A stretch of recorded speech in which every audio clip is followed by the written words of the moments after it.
Right. It's up to you. Okay. And what your attitude is, because that really is the only thing on some of these things you can control is how you react to it. Right.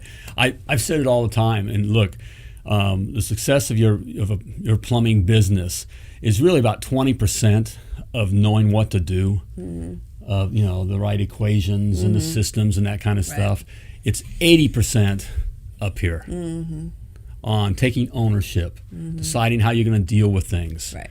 Okay, handling the baggage, internal baggage, handling the external baggage that's being dumped on you. Okay, it's your choice. Okay, it's your choice. Landon wants to know: do you still operate a plumbing company? Heck no. Heck no. What are you talking about? We sold it. It'll be almost 4 years in February. We sold our plumbing business that we started from our kitchen table. He obviously doesn't know us. We'll give him a little background. Started from our kitchen table. 3 kids, baby on the hip. Right. All the story. You know, wait, how much money did we have? $1,500 of our last sheet. I freaked her out. Okay, keep in mind that we have $1,500. We are thousands of dollars in debt. We're broke. Right. And I had the grand idea, I'm going to start my own plumbing business. That's a great Took our last $1,500 and got a van. Got a van. I didn't even have the right tools. Bought just some hand tools. Okay, because I was using where I was working. I was using their tools, and so I mean, I had some hand tools, but I bought like my, one of those kits, the cordless. So I had my own, cordless stuff, that kind of stuff, and it's a few parts. It's a company, right? Who Not wants? us. Right. In fact, that's a. Anyway, but to finish the story, so yes, we grew our plumbing business then, and after 18 years, sold it. And then now we teach how to grow. Even when we sold it, we were done with plumbing. Yeah. I'll just be transparent. Whoever was asking about this, I want to be real here because that's what it really was asking. Who are you? What do you really know? Did you ever even have a plumbing business? Show us your hands. Right. His hands aren't dirty. I hear it all the time. Look at it. There's no callus on him. He's not driving a truck. He's not in a van. He's in some kind of sports car or something. Not anymore. Not anymore. All right. Yes. Because I had a plumbing business and grew a successful plumbing business and sold it for a lot of money. Okay. Then we thought we were done with plumbing and plumbers. Okay. But we were given a new new lease on life. Well, a new life. I mean, it was boring just traveling and doing that kind of stuff. Okay. And we found we were asked, those that knew us, how'd you go from that piece of crap truck to doing this, and now you're flying? What do how'd you do that without killing each other? Right, and without killing each other. Okay, and so we started this coaching. is what I want to hear, Dennis. Okay, that's interesting. See, right? Isn't that funny? Because we think, okay, people just don't want to hear all about whatever, right? So we tend not to say it often, but we probably should. Sarah and Matt, they had $1,000. All right. So you really, okay. Let's see. Can I just skip all this and go ahead and move to Longboat Key? No. Right. I'm like, you got to swim right now. And you got to earn. Right. You got to swim. No, it's not earning. And you're going to be here before you know it. You're already, Mike, we know he's already been successful. A lot of this is how do you creating what we teach and what we learn to do. We made all the mistakes. I did when we were working for the builders. I got sued by a builder, by the way. I fell in that deep water early on. When we did everything right, they just sued us. Well, of course, I went after they owed us $70,000. You ever have a builder owe you a bunch of money? No, builders pay on time. Right. And they pay early, actually, is what they do. And then they turned around and sued us for $1 million. That's how this game is played. Dennis, we had it for 18 years. 18, right.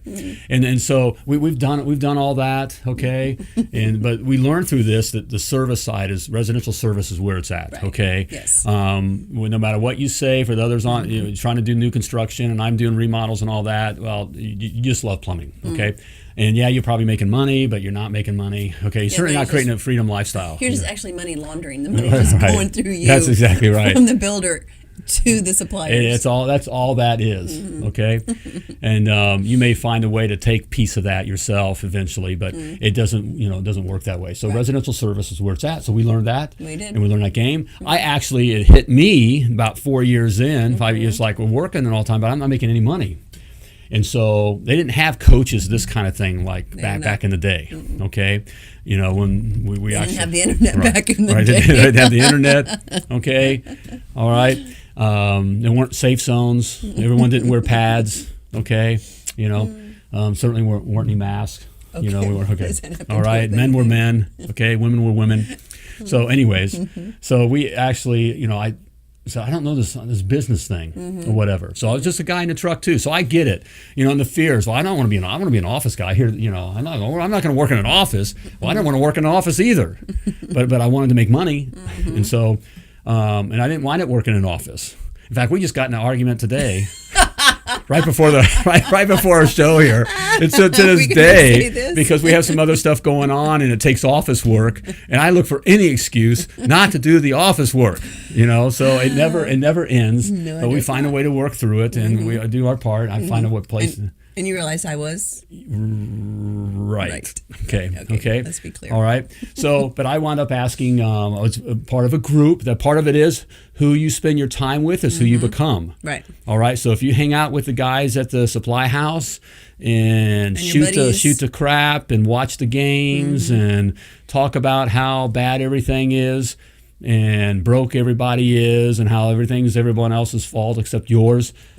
That's what you'll become and stay, okay? But if you hang around people that make money, all right, you'll learn to make money. And that's what I did. I got with a CEO group. I decided to, own another pair of pants other than a pair of jeans and a work shirt. And you dress the part?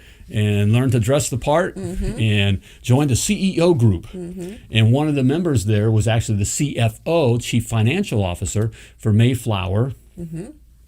Industries, the trucking company. Right. And he kind of was an old guy. He's an older Jewish guy, and I was this young Christian guy, and we kind of hit it off in just some weird kind of way. And so I begged him, teach me business. Begged him, I paid him a bunch of money. I'd pay you, and he didn't. He didn't need the money, obviously, but that was having skin in the game. Right. That's why I always went, just showing I'm serious about this. I'll give you what I have to teach me so I can make more. Right. Okay. And so he taught me business, and so today and that's when we took off. It's took off as far as money in the bank, creating wealth, understanding things, and a lot of these things, I teach today. So. That's I didn't mean to go. Yeah, I would get off on that. Well, because he asked, I think it was Dennis that asked about the business. So it's hard to soar with eagles, soar like an eagle when you're surrounded by turkeys. Yeah. Yes, that is a famous thing. Don't surround yourself with turkeys. It's your fault. Landon. See, that's part of taking your ownership. All right, Landon. I know we throw that. That's the excuse, and I know it was probably just a fun thing you threw out. I'm not saying, but it's your responsibility. You got to take ownership who you choose to hang out with. Well, say these are my friends. I went to school with these guys. Yep. All right. Well, you're not a little boy anymore. You're not playing, on the playground or whatever. Okay. It's time to grow up and be a man. Okay. And surround yourself with people that you aspire to be like. Right. Very, very, very important. And we say, well, I don't know about that stuff, or I'll feel silly. No. I mean, you got to get. Yeah, you will first. When I'm asking, If you're the smartest person in the room, you're in the wrong room. You're in the wrong room. Okay. You want to be the. Not the sharpest tool and asking the questions. Ask the questions. Okay, and that's how you grow. Right. To this day, we're still growing. I tell you, we have our coaches and counselors to take it to a different level because you get stagnant. Okay, first of all, you need something to kind of hold you accountable and help keep you pushing, and also to keep you open-minded, or you. Growing. Right. Okay. Because if you're coasting downhill. So, man, a lot there. Yeah. And if you're just, it's just hard. If you're treading water, sooner or later you're going to sink. Okay. All right. So you're going to drown. Okay. All right. So it is so important. Maybe we should do a show that's just about we're kind of our history and some of the things we went through. That might seem like we might have done one a while back, but it's been a hot part minute. of it. I hate talking about myself and us. In that kind of manner. But I guess if you don't know who we are, it's like, what do you know about business? What do you know about plumbing? Were you ever a plumber? Yeah, I was a master plumber. I was the best plumber there ever is. I was going to say, were you the best? Okay, still am. Okay. All right. I just decide, I no longer have calluses. I have paper cuts from counting all the money. Okay, I love that. That's the better thing to have the hands. I love when my hands, sting because of the paper cuts, nice, as opposed to dirty fingernails and calluses. You need to find a different analogy. Right. You just do. All right. I'd much rather count the money than, do a plumbing job, So anyways. Amen. Okay. All right. So hopefully that answered your question. I think it was Dennis that was asking the question. So it's your choice, okay?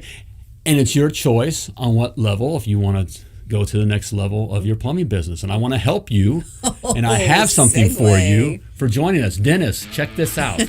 All right, it's my 7 must-knows to be $1 million plumber, okay? My free, keyword there, all right? Kind of make it reel you in, all right? So make it so it's not scary, all right? There's no commitment, all right? Free e-booklet on the things you got to do, all right? The must-knows to have a successful, self-sustaining, and very profitable plumbing business. Simply type 7 in the comments or go to themilliondollarplumber.com/7 to grab your free copy today. All right, do it. Okay? Do it. Why so don't there you? We go. All right. See, Ricky just said we need to hear your history. So maybe we should do like just a show talking without any points 1, 2, and 3. Just talking about kind of how we started and do I have to tell every mistake we made? It'll be a long show. Just pick out a couple of mistakes. All right. Hey, I have no problem with that. Hey, we were the best. We did it. We've done it all. We've done well. Proud to be in the plumbing industry. Proud to be a master plumber. But of course we enjoy. We say this all the time. To our clients. We can tell you what to do. That's the easy thing. Yeah, Frankie. The thing of it is we tell you what not to do because we've made every mistake. Right. So that's what you have a choice to do. You can either go make your own way, or you can take advantage of this, and save time and money. Yes. Okay. And that's our heart. Okay. We do this now because it's fun. We enjoy the relationships. And these darn clients, we end up liking them and stuff. I know. Oh, it drives me nuts. I know. I actually care. No, we didn't want to care. Right. We did not want to care. I was out, and now it pulled me back in. Pulled you back in. Okay. But there's one like cute. Chris and Janet, we just got to hang out with them in Cancun. So much fun. Mr. and Mrs. Smiley. Yeah. So fun. Chris said, I never made as much money with tools as much as I do now with a laptop. Preach it. Right. And you don't have to be in the office. Part of the fear of this is, I hear the guys, and I get it. I'm not going to work in an office. Well, don't work in an office. Okay? It's setting the business up to... Especially the way the technology and everything is now. Right. You just don't have to. Sure, we love the mistakes. Some of us are still making them. Hopefully less. But yes. And they're part of it, yeah. Thank you for being transparent, Lance, with that. Because it's true, we tend to hold on to things. And until, it's just like your kids, you can say, don't do that, don't don't touch that, it'll be hot. You'll burn yourself. And so, okay, now they, Right. And so it's the same thing, certainly we see it all the time. We tell people all the time, like, get your flat rate taskmaster done. Got to get the flat rate taskmaster done. Get the flat rate taskmaster done. And there's just some of our clients that just don't get it done for all the different, excuses. Really, what it is. Okay, and I love that DW. I saw he put out to our mastermind group a video saying, "Stop the whining until you get the flat rate taskmaster done." Oh, thanks, DW. Right. Yeah, didn't you say that? It was it's like that. And right. We got Patrick. Yeah, I just saw that he does his workout on the golf course. As long as Margaret's out there with you. Yep. Or it can be someplace else other than in the office. Yes. Okay. Okay. So we'll do that. We'll maybe have the history of the $1 Million Plumber show. We'll have a slideshow. We'll try to be. We'll bring pictures. Okay. We can find a way to do it where it's not so self-serving. Or whatever, but it's true. I think I hear it. I mean, guys can learn because basically I want to say, don't do this, don't do that. Right. When I did this and worked here, this happened, and it will happen to you. It's no different. Right, but it's your story. What worked and Our story. Yeah. And we get it. So we get the pressures. Right. In fact, that's part of what I don't. I mean, it's the emotional. The successes are great when things are starting to take off. But when at that level where it can be up and down, and you're in the weeds, and it's scary. It's like and disappointing, and money, and it's like we've been through all that. 3 steps.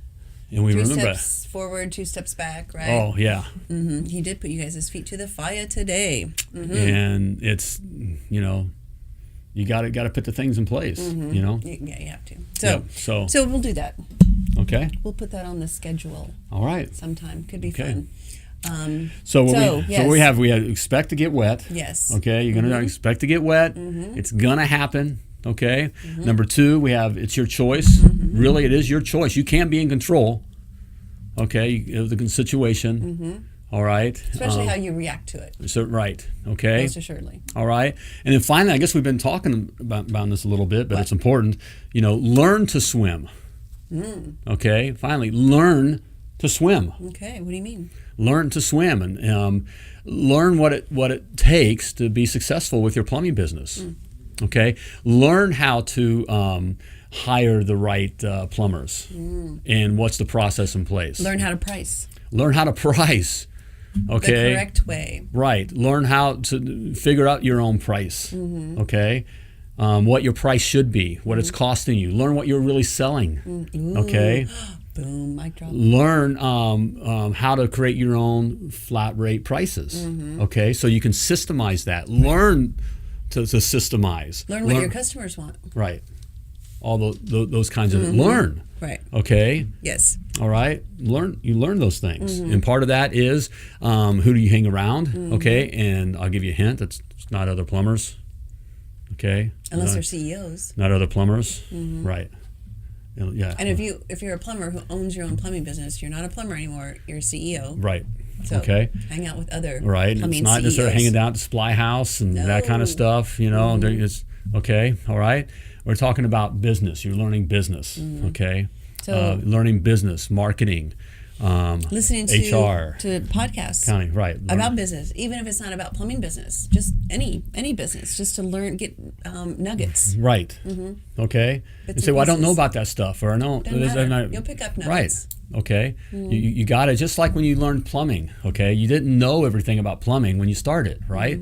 You just picked up and started putting the pieces together, and this relates to this and this, Okay. And it's business is the same way. Okay. Minds think alike. That's exactly right. Right. You got to be around others. Okay. And other like-minded people that are wanting to be successful. Right. Not, woe is me. Right. Okay. It's important to be around others that are like-minded. Not that like-minded doesn't mean they like hunting or like fishing or that guy wears a suit. What an idiot. Or what not like that. You got to get out of that. You got to mature. Past those kinds of things. Hey, Bob Bello. Bob Bello. Learn to respect your business and yourself and believe that you're worth what you charge. It's exactly right. Right on, Bello, brother. Yep. Right on. Respect because that's it. I mean, it's a business. It's not a hobby, and it's not your job. All right, and it ain't about plumbing. $1 million mindset. Yes. Right. Okay. So it's changing those kinds of things. So that helps to hang around those kinds of people. So that may mean you may have to put off old friends. Okay, doesn't mean you'll ever talk to them or see them again, but you got to start taking stock within your life and decide who's really helping you and who's not. Right. Who was it? Jim Rohn said, "You're the average of the 5 people you spend the most time with." Right. You're the average. That is, and it is so true. Okay, and that's kind of the secret. Okay. All right. And so, be aware, learn, and who you're hanging around with. Okay. Yeah. Learn to swim. Learn to do these things. You can learn. Right. Learn to operate what it takes to have a successful plumbing business. Okay. And of course, that's why we're here. Okay. And I made it easy for you. Okay. Made it easy for you with my $1 Million Plumber Success Academy. Okay. Everything is in there for you, all laid out. Everything you need to know to have a successful, self-sustaining, and profitable plumbing business. Okay, 12 easy bite-sized modules. Okay, so you can learn how to determine your own hourly rate, your flat rate pricing. Okay, the right kind of marketing. Okay, the right kind of accounting. All right, how to hire the right guys. Okay. How to fire the wrong guys. Okay, it's all in there for you. And then how to create wealth once you've created this wealth, what to do with it. Right. Okay, and wealth is All right. Time and money. Time and money, right? Okay. And right now there's a 14-day free trial, so you can check it out for free. All right. So there's no risk. All right. Simply type success in the comments or go to themilliondollarplumber.com/success. All right. And check it out. All right. It's about time to wrap it up. As always, I want to remind you that you were purposefully and wonderfully created and you were created to do great things. So plumb like a champion. Thank you for tuning in to Potty Talk Live with Richard Behney, the $1 Million Plumber. If you enjoyed this show, share it now. Just do it. To catch past episodes and get alerts for new episodes, turn notifications on now and join us again for more tips, techniques, and strategies to help you grow your plumbing business.